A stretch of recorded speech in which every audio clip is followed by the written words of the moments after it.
Parce que nos villes se transforment perpétuellement, nous avons le devoir de recycler tous ces matériaux. Iprema, votre partenaire pour un développement durable. Je t'écris ces quelques lignes pour te dire que, oui, je suis prêt à faire un petit bout de chemin avec toi. PS, quand je parle de bout de chemin, je veux dire départ de chez moi, arrivé au boulot, puis retour maison si possible, tous les jours. Merci à toi. Le covoiturage, c'est convivial, économique et écologique. Avec le covoiturage, Saint-Quentin en Yvelines vous propose une nouvelle façon de vous déplacer. Les inscriptions et les infos sur www.covoiturage.aglo-sqy.fr.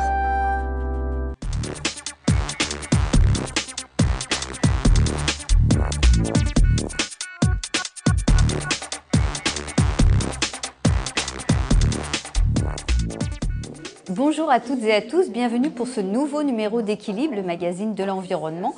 Un numéro consacré à l'éco-consommation dans lequel nous apprendrons à consommer autrement grâce au CEL, ces associations qui échangent des biens, des services entre adhérents, mais aussi avec le covoiturage pour apprendre à nous déplacer différemment. Mais tout d'abord, qu'est-ce qu'un CEL ?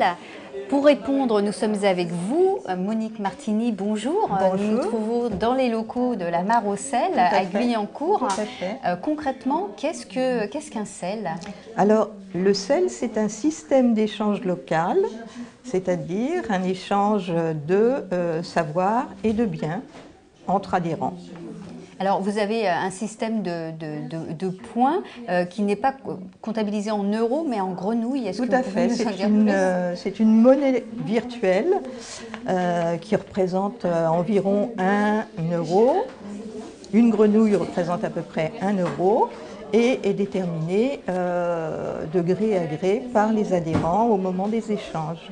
Alors, un adhérent part au départ, dès l'inscription, avec 75 points.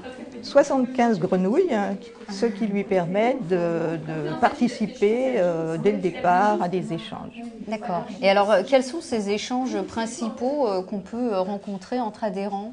Eh bien, il y a par exemple les échanges de biens tous les samedis à la Mare au Sel. Chacun apporte ce qu'il veut échanger. Et ensuite, vous avez des échanges informatiques, du bricolage de voitures, etc. C'est très vaste. De plomberie, d'électricité ? Absolument. Il y a un catalogue assez conséquent des savoir-faire de chaque adhérent. D'accord, et c'est donc gratuit et chaque adhérent se rend service Absolument. Il n'y a aucun échange en euros. D'accord. Et comment fonctionne l'assurance, par exemple, si en allant chez un autre adhérent, il y a un souci de la casse ou une cheville foulée, par exemple ? Il y a une assurance associative qui est prise par l'association et donc qui couvre tous les risques inhérents aux échanges. Alors, l'association a été créée en 1995. Oui. Elle compte combien d'adhérents aujourd'hui ? Nous devons être à peu près 90 adhérents actuellement, oui. Alors, qui sont ces adhérents principalement ? De tous les univers. De tous les univers, depuis le bas jusqu'en haut. D'accord. Il n'y a vraiment aucun... Socio-professionnel, âge... Il n'y a aucun... profil type, je dirais. Il y a des jeunes, il y a des moins jeunes. Voilà. Alors donc, moi, si demain j'ai un problème de robinetterie, par exemple, et que je cherche quelqu'un pour me dépanner, je peux venir à l'association, cotiser, m'inscrire et éventuellement faire part de mes compétences pour aider aussi les autres. Oui, tout à fait, mais en général, il ne faut pas venir avec une idée préconçue. C'est-à-dire, il ne faut pas venir avec l'idée qu'on va trouver spécifiquement, par exemple, un plombier, etc. Parce qu'on pourrait être déçu, on n'est pas certain de trouver dans l'association ce type de... Non, il faut venir être ouvert avec l'esprit de partager, et c'est au fil du temps qu'on trouve les bonnes personnes et qui peuvent vous aider. Entendu. Eh bien, en tout cas, merci beaucoup pour ces renseignements. Grâce à vous, on en sait un peu plus sur le fonctionnement d'un CEL. Merci beaucoup. Je vous en prie. Nous allons désormais voir un cas concret d'échange entre deux adhérents.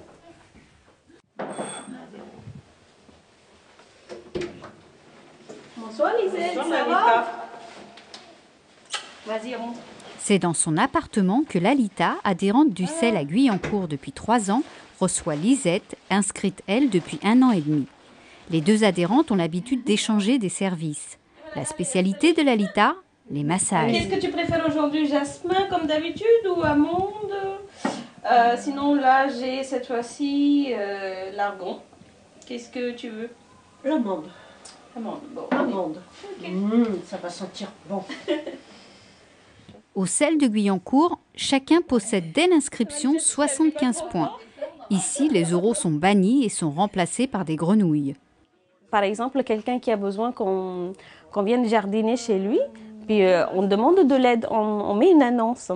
Et en fonction de la personne qui dit oui, j'accepte de vous couper, je sais pas, de tailler la haie par exemple pour 2 heures, en échange, vous me donnez 50 grenouilles. Si on est d'accord, on négocie le nombre de grenouilles. Si on est d'accord, on accepte. À ce moment-là, la personne qui a un jardin, qui avait besoin de cette aide, donne 50 grenouilles à l'autre personne. Les adhérents du CEL peuvent aussi échanger en fonction de leur savoir-faire sans amputer leur nombre de points. Lisette a gardé la fille de Lalita durant plusieurs jours après l'école. Le massage ne lui coûtera donc aucune grenouille ce soir.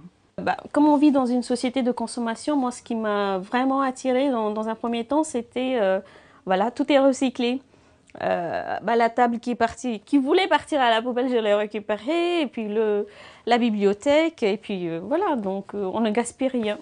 Quand je dis, par exemple, dans ma famille, on me dit, tiens, t'as une nouvelle robe? J'ai, oui, elle m'a coûté une grenouille. Le concept séduit de plus en plus par ces temps de crise. Les Yvelines comptent actuellement 9 CEL. L'éco-consommation, c'est aussi envisager nos déplacements différemment. La Casquille a lancé un service de covoiturage en 2007. Nous sommes précisément dans les locaux de la direction des transports de la communauté d'agglomération de Saint-Quentin en Yvelines. Avec vous, Maëlys Florier, bonjour. Bonjour. Comment fonctionne ce système de covoiturage? Alors, le système de covoiturage, il fonctionne le plus simplement possible. Parce qu'en fait, c'est une plateforme de mise en relation de gens qui veulent covoiturer et de gens qui recherchent un véhicule pour faire le déplacement. Alors moi, si je veux rendre service, j'ai une voiture, je veux proposer mon itinéraire pour prendre des gens avec moi dans mon véhicule. Je m'inscris sur cette plateforme, comment ça se passe ? Alors je vais sur la plateforme. L'avantage de cette plateforme, c'est en fait qu'on peut regarder les trajets qui nous intéressent. Et s'il y a des trajets qui nous intéressent, on peut s'inscrire et adhérer à la plateforme de covoiturage. Ce qui nous permettra ensuite d'être mis en relation avec les gens qui proposent des trajets. Il y a une cotisation ? C'est gratuit, le site de covoiturage est gratuit.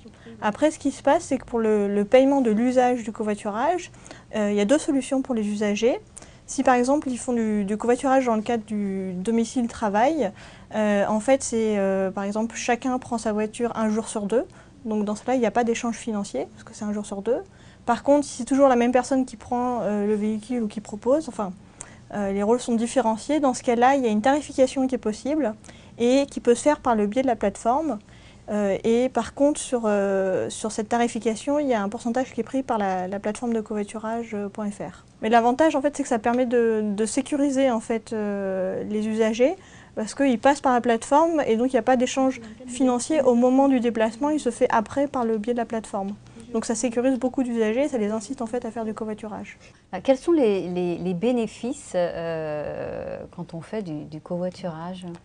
Alors, le bénéfice le plus direct, c'est une question financière, c'est le coût.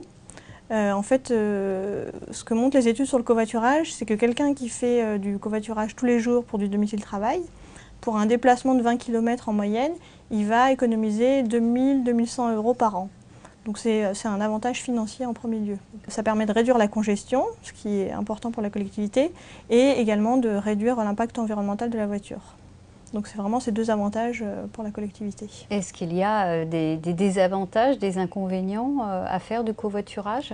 Alors, la difficulté de la promotion du covoiturage, c'est qu'aujourd'hui dans les déplacements sont de plus en plus complexes et les gens ont pris l'habitude, on va au travail, puis après on fait un saut à la salle de gym, on récupère des enfants, on va faire les courses. Donc par rapport à cette complexité des déplacements, le covoiturage ne trouve pas forcément sa place pour les déplacements de tous les jours. Par contre, on peut imaginer qu'un jour ou 2 on peut faire du covoiturage. Et en fait, ça permet déjà de réduire de 20 à 30% le coût économique des transports et l'impact environnemental des transports. Donc c'est une solution qui permet de compléter après les pratiques de déplacement. L'objectif, c'est pas on peut peut-être pas faire du covoiturage tous les jours, mais peut-être 1 ou 2 jours par semaine et après engendrer des nouvelles pratiques. Très bien. Merci beaucoup pour tous ces renseignements sur ce service de la Casqui. Le covoiturage, comment ça se passe? Voici un cas bien concret avec 2 adhérents d'itinéraires partagés. 18 h, heure de sortie des bureaux et heure de pointe sur les routes.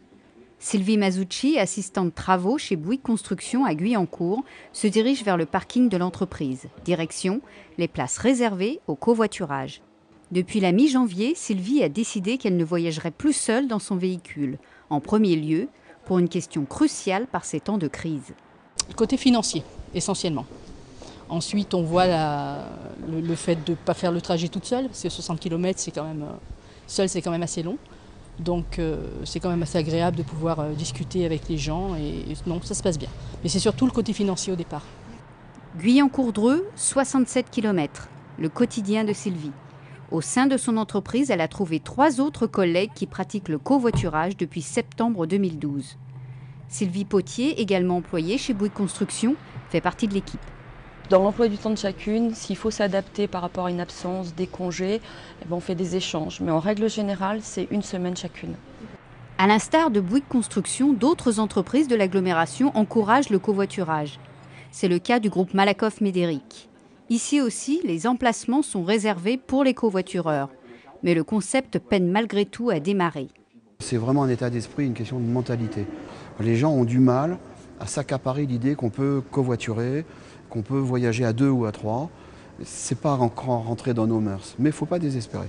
La preuve, nos 2 Sylvie ne renonceraient au covoiturage pour rien au monde.